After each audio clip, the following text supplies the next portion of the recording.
In motion is Sewell. Goff to throw. Wants to throw it to Sewell. He caught it. Corey Sewell with a first down. Oh, yes. The big man dives down to the 31-yard line. Oh, that is beautiful.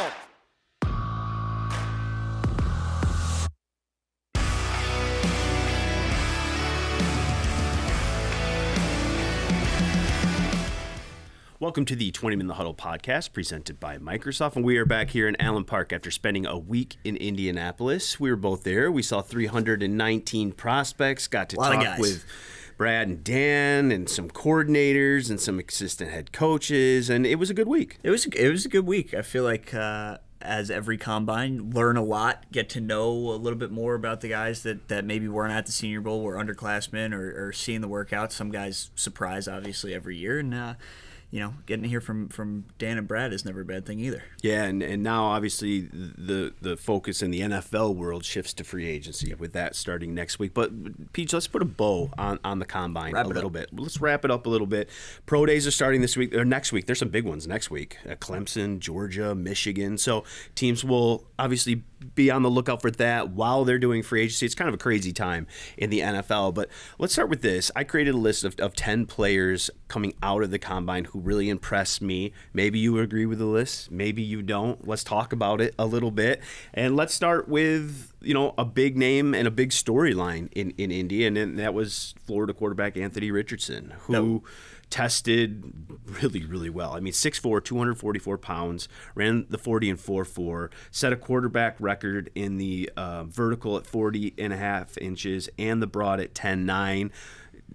I mean, he did what he needed to do, but throwing was a little inconsistent in my opinion. Obviously looked pretty throwing the 60-yard deep ball with no defenders there, but on some of the out routes you saw some of the criticism of Richardson is his accuracy, and I think you saw that in some of the throwing sessions. But I think overall it was a good week for him. My takeaway from Anthony Richardson was, whatever your opinion of Anthony Richardson was before last week, you should probably just have the same opinion right now. If you were concerned about the throwing that was on display, and if you were all in on the athleticism, well, he tested as the most athletic quarterback in the history of the NFL Combine. So, would you take him? I like Anthony Richardson a lot. This is something we disagree on. Oh yeah, we've had a few office arguments. We've had a few office arguments. I like Anthony Richardson. I think, you know, obviously this is a guy that needs time and cannot be thrown in the fire right away, but can be thrown in the fire right away if you're looking at red zone packages and you want the 6'4", 245 pounds out there running QB power in the red zone. We saw how effective Philly was running the ball with the quarterback in the Super Bowl especially. He gives you that at least as a rookie. You don't have to teach him how to run. We know he can do that. So I think you can see a team, the Lions, any other team, get creative with packages at least early on as a rookie. But yeah, this is going to be a developmental guy. Look, you can't teach 6'4", 244 and a 4.4 speed. No, you just it doesn't exist actually. But I'm one that thinks either are an accurate quarterback or you're not. Now, you can improve that. We've seen that with Josh Allen. We've seen that with Philadelphia's quarterback, Hurts, thank you. We've seen that to an extent, but I don't think they were as inaccurate coming in as Anthony Richardson. So how big of a jump can you take from accuracy? Now, obviously, technique, footwork, you know, all that stuff is going to help. But to me, that's just kind of a natural ability. You either can throw the ball accurate or you can't. And so I think that'll be what teams struggle with Anthony Richardson heading in. I think that obviously is the knock, and your big line is, you know, completes 43% of his passes in half of his games this year, which is a real thing. But I mean, if you're talking just Lion-centric at 6 after last week, I don't know if it's a gimme that he's even on the board. So wow. There are a lot of quarterback teams that need quarterbacks, and there are a lot of teams that could trade up ahead of 6 to go do that. Yeah, a couple guys I really like. Kalijah Cansey, the defensive tackle from Pittsburgh. And look, it's not fair to compare that young man to Aaron Donald. No, it's not. I know he's drawing some of those comparisons because of the size, 6'1", 280 pounds. set the combine record since 2003. I think he was fastest defensive tackle since 2003 with a 4.67. And look, he's got 14.5 sacks, 27.5 tackles for loss. So he's one of those guys that when you watch the tape, it matched the performance. And that's what teams want to see in Indy. Yeah. They don't want to have question marks coming out. Well, why do you run a little bit slower than that tape? The whole Tease Tabor argument from a few years ago. That is a young man where that matched, and I think he solidified himself as a first-round pick and maybe even a top 15 pick. Yeah, I think when you're looking at this defensive tackle class, especially, you have Carter at the top. But then that next tier is all kind of, does Cansey give you more pass rush use than Brian Brzee might? And you're looking at that second tier of like, okay, interior pass rush is becoming more and more valuable every year at this point. I mean, Chris Jones is obviously the big one. Aaron Donald, Quinnen Williams, all of those guys are getting paid these massive contracts because they're putting up 10 sacks from the interior. Because every quarterback will tell you that's the worst pressure that they can face is pressure in your face. You're looking at that second tier, and you're going to have to decide, can Cansey at the undersize give you more than a typical Brian Brzee? And I think the combine performance helped him a lot and just kind of solidified what you're looking at. Obviously, the size concerns dependent on scheme and who your coordinator is. Maybe you don't want a 280-pound defensive tackle. Like, that is completely reasonable, but I mean, the tape matches everything. The tape match is a quick first step, and he is really explosive good hands and really disruptive and plays on the other side of the line of scrimmage a ton. Yeah. Nolan Smith. Stud. Total stud. 6'2", 238, 4'3", 940. Stud. 41.5 inch vert. I mean, those are explosive traits, and I think that young man really helped himself as well. And he was the #1 player in the country coming out of high school, so he was an uber 5-star and never really got off the ground for a variety of reasons at Georgia. He got really banged up, and all of the talent that they had, look at even the team last year, Nakobe Dean, Jordan Davis, and then you have Jalen Carter and Nolan Smith and all of the other guys all on the same team. So, yeah, there are a lot of mouths to feed there. But he was, when he was hurt, he was practically a GA. He was coaching the team. He was fired up. He's the guy that, even as an edge rusher, got the guys all lined up and was the captain of that defense. And I think his podium session, especially, really whatever he did on the field is one thing. His podium session, I think, endeared him to a lot of people. I think he impressed teams down there with the interview process and the on-the-field stuff. And then you watch the tape, you love it. I think he's kind of that complete package. I think he can maybe step back and play in space a little bit, too, especially with those movement and speed skills and the explosion. So I think there's a player there that's versatile and fits a lot of different schemes and can do a lot of different things within a scheme, not just a guy who can sit on the edge and go. I think he can maybe play a little bit of Sam, too, and do some stuff in space as well. And you look at the end of the draft, every year, those playoff teams, they just take these athletic edge rushers, and it's just like, all right, go figure it out. The Chiefs did it last year with George Karlaftis, and he ended up having a great rookie season. So that's a guy that, I think personally is pretty much locked into the first round. Drawing some comparisons to Hassan Reddick a little bit, I think that's a fair comparison there. All right, let's try the pronunciation. Northwestern guy, Adetomowa Edebawore. I think that was close. I think it was close. So. It's a tough name, but boy, did that young man have himself a combine. Yeah. And I mean, he was good at Senior Bowl, too. Yeah, good point. We were both there, and I know we mentioned him sitting there watching practice. I think he stood out a couple times. 6'2", 287 pounds, 4.54, with a 1.61 split. And then the explosion stuff with the 37.5-inch vertical. A guy, too, that I think the tape fits the athleticism, and that's kind of that check mark. Northwestern's got some guys. They do have some guys, don't they? Yeah, Pat Fitzgerald is running the ship right, because they got some guys this year. Skoronski's could be the #1 tackle taken. I like the running back Hall. I think he's a good player, too. He was pretty good at the combine as well. They've got some players there. Pro Day is next week as well, so I'm sure a lot of teams will be around, some of those guys and asking further questions. And I don't know if he needs to test. I wouldn't test if I was him. I'm good, but I think teams will want to just get to know the player a little bit more, because when you have a combine like that, I think the interest all of a sudden shoots up a little bit, and teams will want to get to know you a little bit more. And I mean, the last three guys we talked about, you can never have enough athleticism on the defensive line. Yeah. And that's what those guys showed in Indianapolis, and it's matching up to what you see on the tape. Jatavius Martin set the combine record for vertical. 44 inches. He was the top defensive guy there. 11-1 broad, and then runs 4.46. I think him and Sidney Brown. I mean, what a Sidney duel! Brown was what a duel they yeah. had, and then. Obviously, Witherspoon at cornerback. Yep. I mean, the Illinois secondary. How did they not win more games? Yeah, they were really talented, and then obviously, I mean, we know Kirby Joseph has a lot of talent too. That was on that team.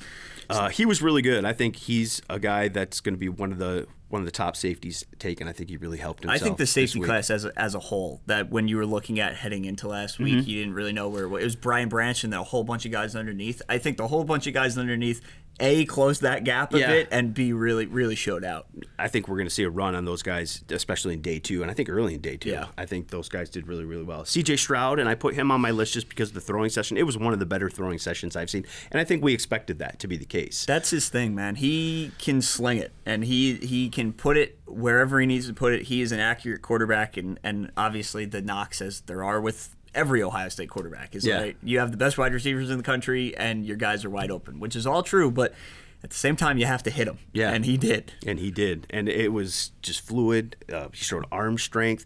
I think what teams are going to want to know is, is he going to be able to use his legs a little bit more? Does he want to? I think that can be a bigger part of his game moving forward. And so I would expect his pro day, maybe show that off a little bit, get outside the pocket, use his legs. I think the one thing when you watch tape with him, the thing he does really well, which I think will translate to the league, is when he gets out of the pocket, he's still looking to throw. And he makes NFL throws on the run outside the pocket.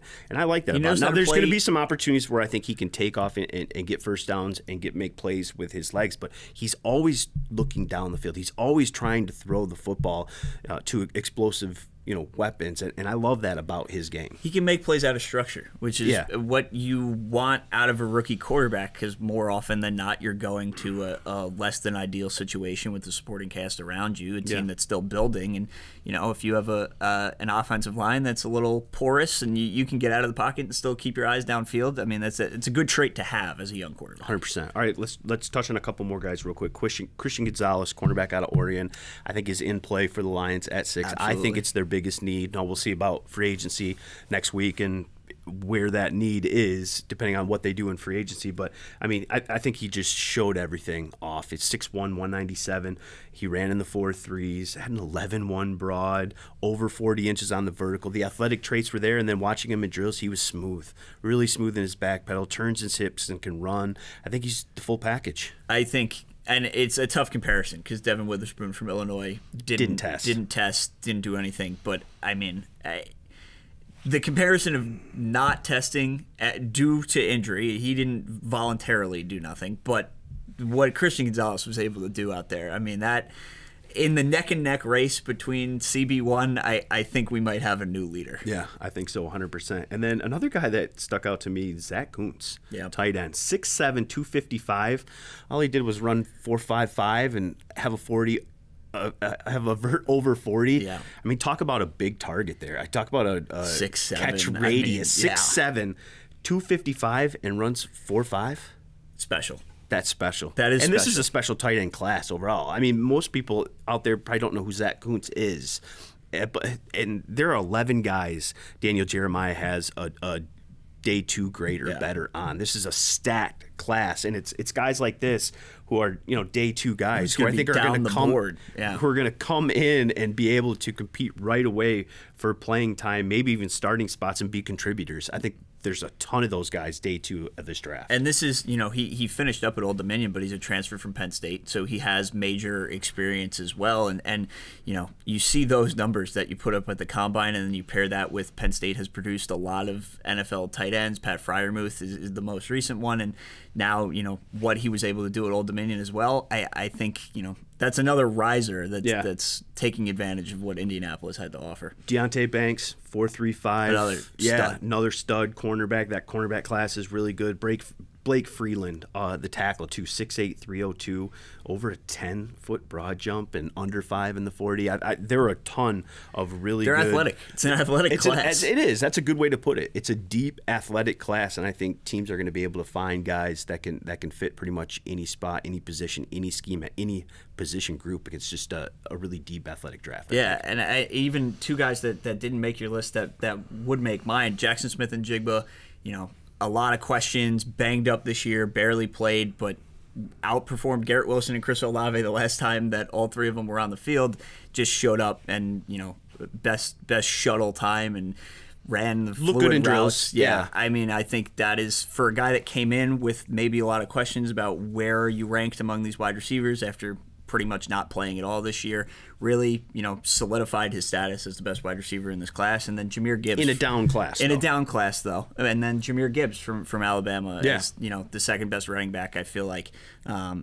I don't know if he necessarily closed the gap on Bijan just because Bijan Robinson is that good, but he is clearly head and shoulders above the rest of them. What was it? He was a 4.3 40, yep. And I think he's certainly a 3-down kind of guy. Can catch his the receiving ball skills, I think, are right there with Bijan. That's a home run hitter. Yeah, 100%.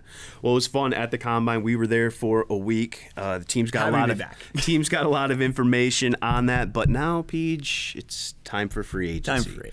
The tampering phase starts Monday, and free agency starts 4 o'clock on Wednesday, March 15, and off and running. And for the first time in his tenure, Brad Holmes has over $20 million to work with. That number could obviously get bigger as we get closer to free agency if they make a couple moves or decisions to release a couple veteran guys. But look, they've got draft capital and they've got cap space, and I think it'll be a fun free agency seeing what Brad does. And look, we talked to him down in the Combine, and he said, look, we're still going to be very selective with the type of player that we get.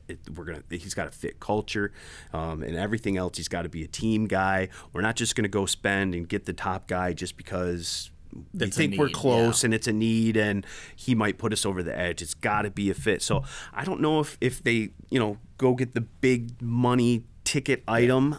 It'll be interesting to see. They obviously have the money to do that if they want to, but just the sense I got talking with Brad is it's going to be more selective and maybe moving that money around to different spots and trying to fill multiple needs than maybe getting one superstar kind of number one top free agent guy. I don't think the defense in particular, which is, the easiest way to fix a defense is buy a defense in the most part, but I don't think the defense is one player away. No. There are spots that if you had one player, things would get a lot better, but I don't think, blowing $20 million a year on just one guy is really the position that the team is in right now. And I think people forget, too, that I don't think the cupboard is as bare on defense as people think. I mean, you look at the numbers, and obviously the numbers are what they are, and this was a bottom 5 defense in most major categories, but you look at the first half of the season, the second half of the season, very different. 32.1 points per game allowed during the 1-6 start. That number dropped all the way to 20.2 over that 8-2 finish. That was the 11th best in the NFL.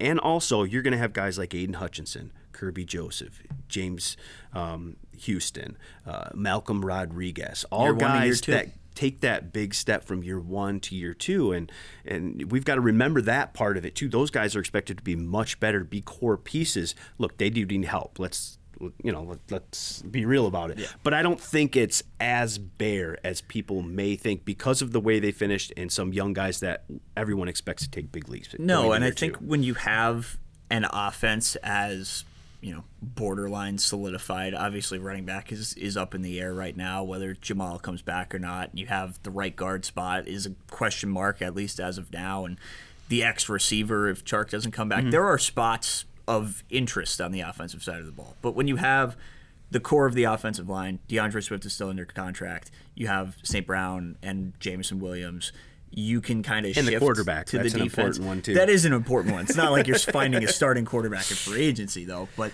when you have the auxiliary pieces, that core on offense kind of solidified, I think it's just easier to look at the defense and, people are going to microanalyze and go, oh, the defense is just bad. But you have Hutchinson, you have Pascal, you have Houston, you have all those defensive linemen that are just going to get better. And, I think this is philosophically where the Lions going to go on defense. Are you going to invest in the secondary? Are you going to invest in the defensive line? Or is it going to come up the middle at linebacker? And I think this free agency class is going to tell a lot about what positions the Lions might value. Well, let's talk about a few of those. And let's start with cornerback, which I think, and I don't know if you agree, is the biggest need on this football team heading into free agency. I mean, you look at Jeff Okudah and Jerry Jacobs. And that's about it.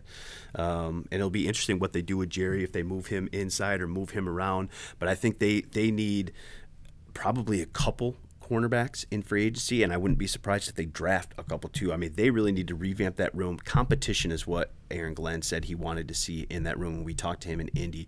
They need more of it, and they need some new faces in there. And there's plenty in free agency if you want to go spend money on free agency. And just a few that I noted, Jamel Dean, who I think we both agree is probably the top guy. And I think if you get a guy like Jamel Dean, that's probably going to be the largest contract that Brad has ever given out. 20 a year on that. Yeah, I mean, he's going to be 15 to 20 a year. Now you can obviously structure that, to limit your cap responsibilities, but that's going to be a big ticket item, and I think he's worth it. I think he's really shown out in Tampa over the last 4 years. I think he's deserved it. He's been very, very consistent. I think he's had a 75.0 coverage grade every single season from Pro Football Focus or better. That's just consistency. And that's talk about, what Aaron Glenn likes as a scheme. He plays a lot of man coverage. That's another Todd Bowles defense that blitzes a lot and leaves your corner on an island. So that's a guy that has proven he's capable of doing that, has been on good defenses, has been on a Super Bowl winning defense. I mean, that is, to me, he is if there's one big ticket item, I think that's the one that probably fits the best here. And, a couple other names that I like too, Cameron Sutton from Pittsburgh, a guy that's played inside and outside. Opposing passers completed 50.7% of their passes on him last year and had a 69.6 rating. Those are two numbers I always look at with cornerbacks. I mean, you can look at targets and touchdowns and everything else, but when quarterbacks threw at them, how many times did they complete it? What was their passer rating? And those are terrific numbers from a guy that can play both inside and outside. And from a culture standpoint, playing under Tomlin and that franchise, I think that's just going to be a fit for what Dan Campbell and Brad Holmes want to bring in as well. And then another cornerback is James Bradbury, who obviously made a deep run with Philly in the Super Bowl, and even he was cut by the Giants for cap reason. He was not bad in New York in the time he spent there, and was great in Carolina. And he's a little bit older now, but pushing 30, right? That might bring the price down.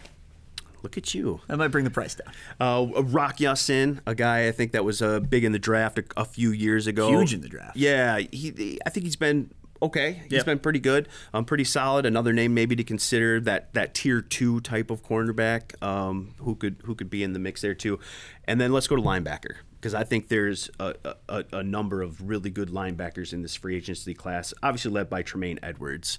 You just look at him, I think he's a 3-down guy that can do it all. 86.9 coverage grade, which was the best among all linebackers last year. So you talk about a guy on 3rd down that can really be, that guy. You look at the scheme last year, they brought Chris Board in. He played a lot of those 3 downs. But if you got a guy who can play 1st down, 2nd down, and is one of the best on 3rd down in coverage, in space, I just think that makes your defense so much better. And there is going to be a lot of competition for Tremaine Edmonds, I think, in free agency. So that's another guy that's a big ticket item. Just by scarcity of the position, he is the top. So you got 3 good cornerbacks in that first tier. He is the top tier linebacker, and as of right now, I mean, there's obviously cuts, there's salary cap moves that could be made. Some other linebackers could hit the market. Maybe they don't even get to free agency. Yeah, you never know too. And he right now, I think, if he's testing the open market, he's going to enjoy the waters out there.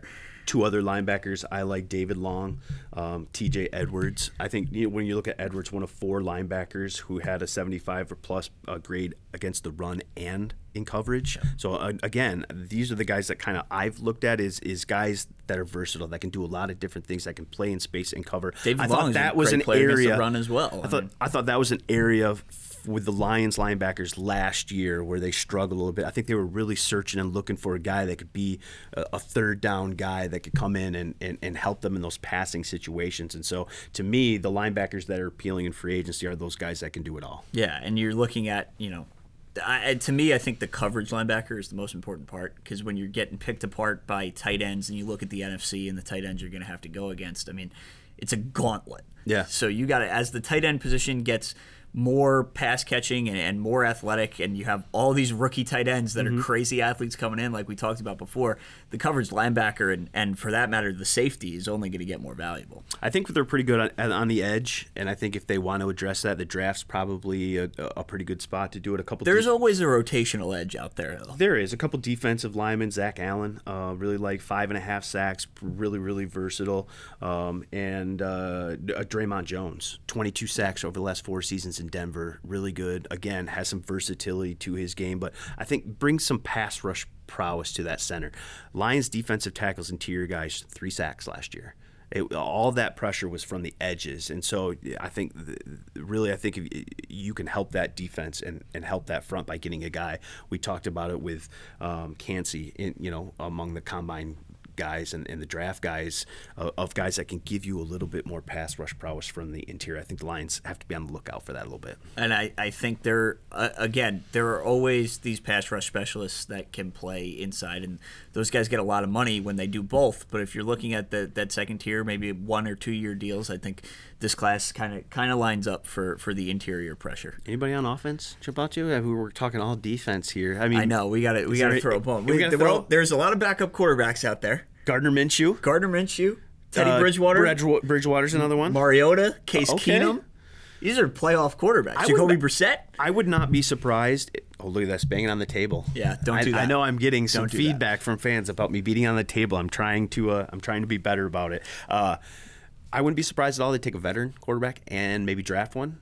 Not at 6 and 18. I'm not suggesting that, but. Day 2, you've got some picks. Day 3, I think, get a young guy in there. It's just another guy. If you bring in a vet, it's just another guy to learn from. Obviously, you got a Pro Bowl quarterback as the starter in Jared Goff, but you bring in Andy Dalton as the backup, for example. Like, that guy's played playoff games. That guy's won in the division. Like, that is just another Gardner Minshew, I think, has won 8 games. Yeah, got to pick his brain. Yeah, because if something happens to Jared Goff right now, I mean, there's got to be a little bit better plan in place. And Brad admitted that down at the combine. I think I asked him about the backup quarterback job, and he said, I kind of just slid into home last year, signing Nate Sudfeld. Look, Nate did a great job. Came in at the end of training camp, and I think the reflection of how Jared played is a reflection of Nate and the job that he did in that work and film and helping Jared. So Nate did a great job, but I think a guy that's maybe a little bit more proven and to be able to step in and win games, I think is probably on the docket for And if them. you have the money for it, which is the first time in your tenure that you have maybe some extra money where you can go sign a $5 million backup quarterback, this is a pretty decent class to do it with. So wide receiver, obviously I think we both agree I'd love to see Chark back. I think a trio of Chark, J-Mo, and Amon-Ra where it was at the end of the year. Pretty darn good. I think Chark's going to get a lot of play in free agency. I think there's not many guys, deservedly so, 6'4", 220 plus that run 4.3 that can make the plays that he can down the field. I think there's going to be a lot of teams vying for his service. Maybe another guy to throw in there, Allen Lazard. Allen Lazard would be fun. Yeah, 60 catches last year. He's got solid production throughout his career. Proven, I think he can scores touchdowns. Be a guy that plays outside, be a number 2 guy.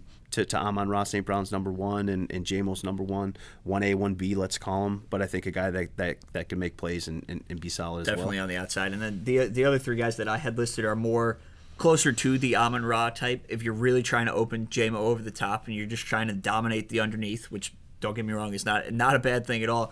Juju Smith-Schuster's a free agent. Jacoby Myers is a free agent. Robert Woods is a free agent. Possession guys. Banged up, but just more possession guys.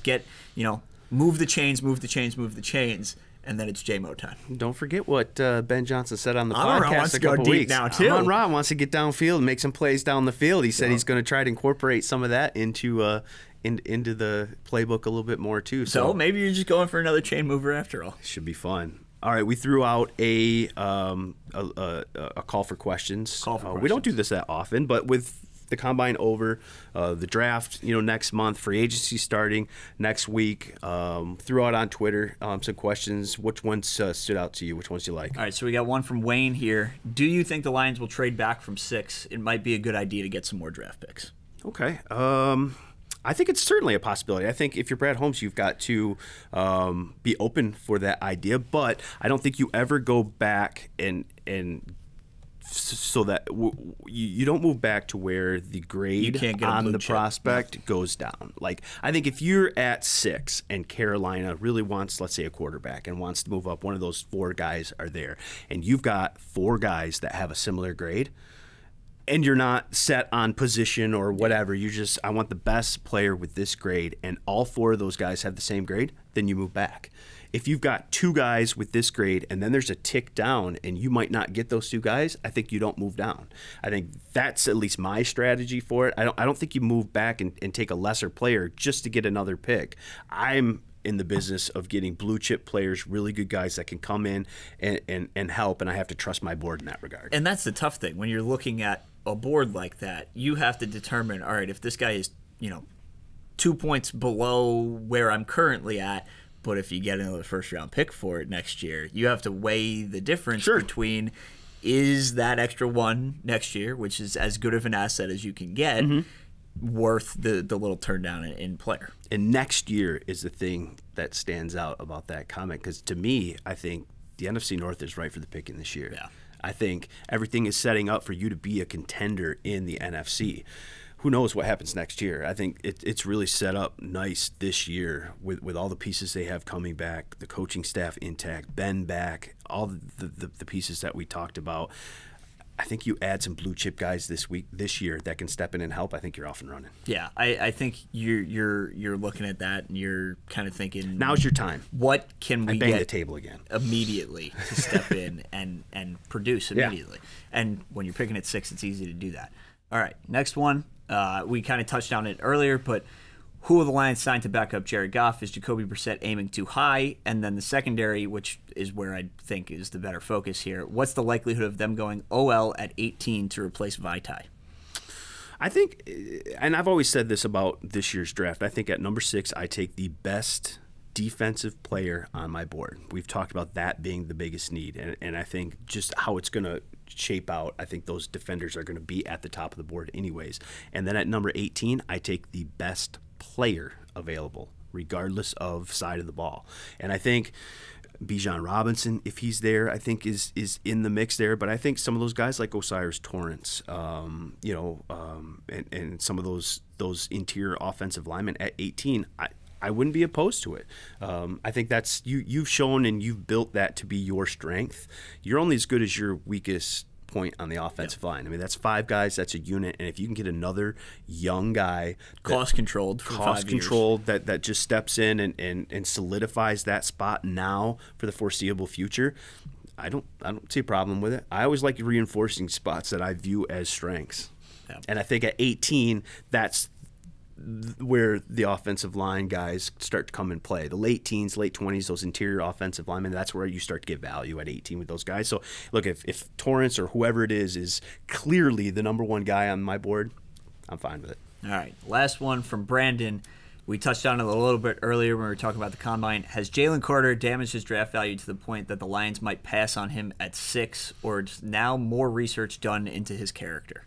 Well, that's it. I think now the research is done. I think we're going to get a good idea of some of his numbers and stuff at Georgia's Pro Day next week, and I think teams are going to want to sit down with that young man and talk to him. And I think what that did, if you're unaware, he had to leave the Combine last week after a warrant was issued for his arrest in Georgia related to the car accident that killed a teammate. He apparently or reportedly was racing that car, and there's been some other kind of issues that have come up, at least that I heard of when I was in Indy. So I think what it does is, look, the talent is obviously there. I think he's talented enough to be the number 1 pick in the draft. He's that good.